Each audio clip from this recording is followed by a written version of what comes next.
Hey, what's up everyone? Hurricane Liz here, and I know it's been a while since I've actually done a hot new release video, but it's not going to be today. It's going to be soon though. However, today what I'm actually going to cover is the top and best-selling books in all of children's books. And there's a very big reason I'm actually going to be doing this, and that is the simple fact that there is a lot of parallel ideas that we can use that are hot in those books in our actual KDP books to make a lot of money. And I'll show you exactly what I mean as we actually go through the top 100, and I point out several different ideas that have not only become popular as products, physical products, but also could become popular as a KDP activity and or coloring book or even a journal. So without further ado, let's go ahead and jump into that top 100. I am super fired up. I hope you're fired up, and my cat is definitely not fired up, but let's go ahead and do this.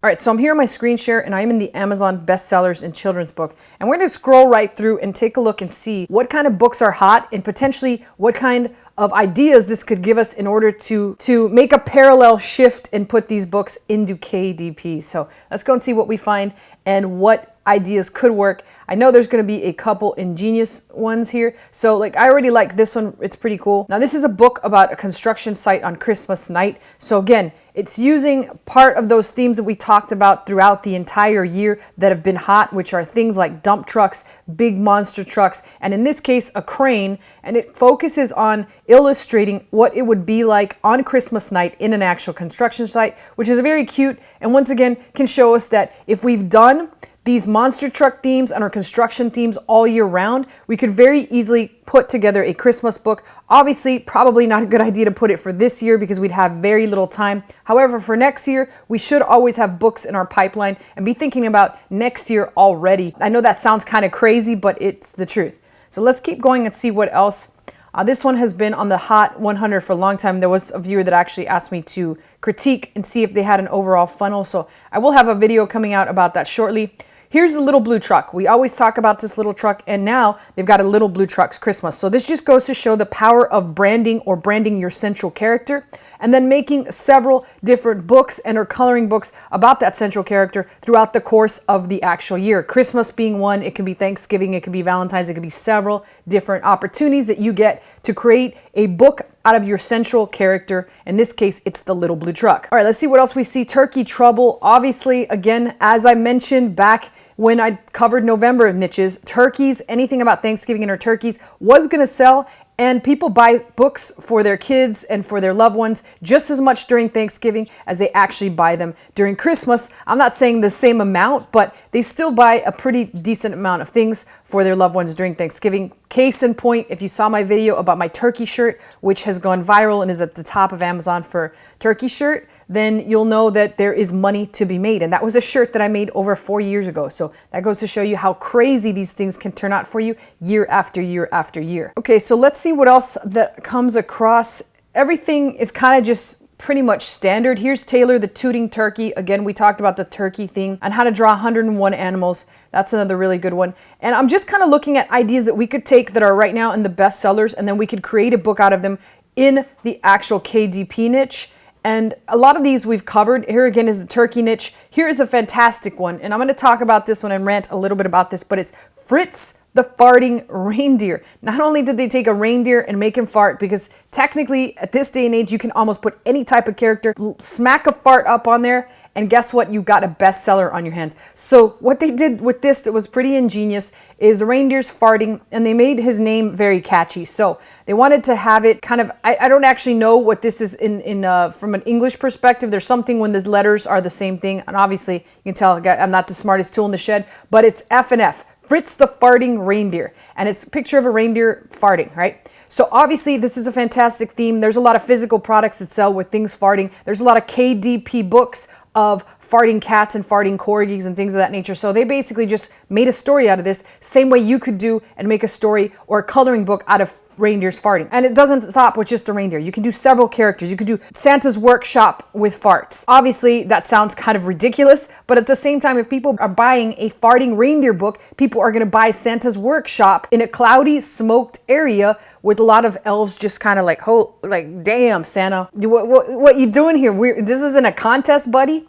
So Again, the farting reindeer is fantastic, and like I said, a lot of physical products with the farting theme, that always sells. There's an actual physical product that has been a top seller for a very long time. There's unicorn poops, and it's some kind of candy that is labeled as a unicorn poop, and it's one of the hottest sellers on Amazon. At least it was about a year or two ago, and I'm pretty sure that it still is one of the hottest sellers. Now, here's another one. These How to Catch a series are always fire, and they always have different themes, and now they just went and tossed in an elf in there because obviously it's Christmas, so why not just toss a little elf? And I by no means, way, or shape making fun of like smaller people and saying to go out and toss them. I definitely would not do that. But How to Catch an Elf, I don't even actually know how I got off on that tangent. How to Catch an Elf is a fantastic thing to just put in there and see how that works. All right, and so far that's all I saw on the top 50. Let's go ahead and hit the next page and see what else we see. Here's another fantastic one. Never let a unicorn meet a reindeer. So this is almost like a series, I believe, and it's always about meeting a unicorn, but this time it's seasonal and it's Christmas. So again, it should inspire you guys to get out there and create your central branded character like Fritz the Farting Reindeer, or in this case, a unicorn, which is always up against some sort of cage match with another animal, or at least they sell it as such.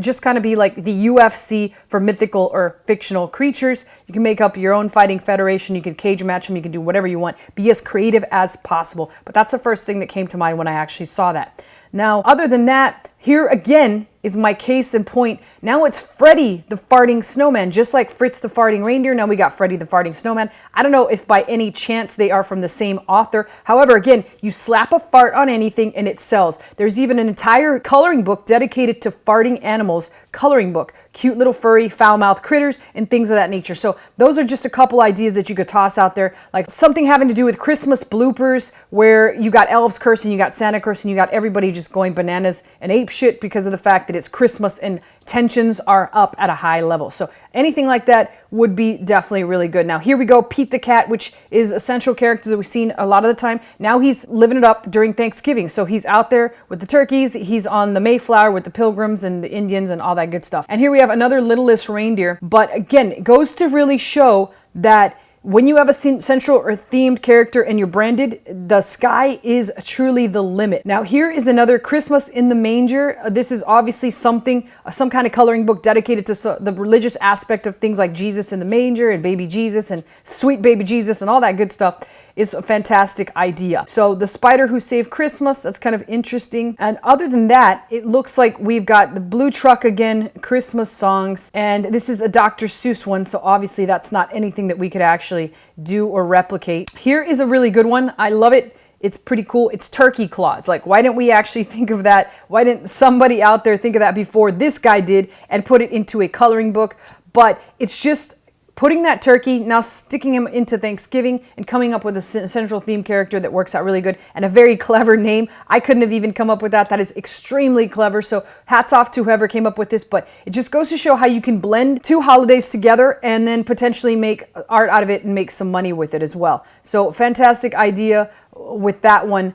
And I think that might be a wrap. Everything else is pretty standard, but I just wanted to show you guys how the parallelism goes not only into books, but you can use whatever's doing well in books and take it into the coloring niche. And you can look at popular things and things that are doing extremely well and then come up with your very own ideas and then kind of put them over into KDP. They can work extremely well, especially when you brand characters and you sell that. So again, like I said, this is not your traditional hot new release category or hot bestsellers, but it is just going to show you how you can come up with unique ideas by looking at the top sellers, then thinking about how you would put them to use. So in this particular example, we came up with the farting aspect and making things fart that are Christmas themed and are related. And you can use that tactic on just about any holiday because every holiday has some central theme character. Take, for example, Valentine's Day. That's coming up very soon. So you could very well have the farting Cupid lover's book and give the Cupid guy a name or something like that. But that's just one of several examples that I hope you kind of take from this and you use it to brainstorm all these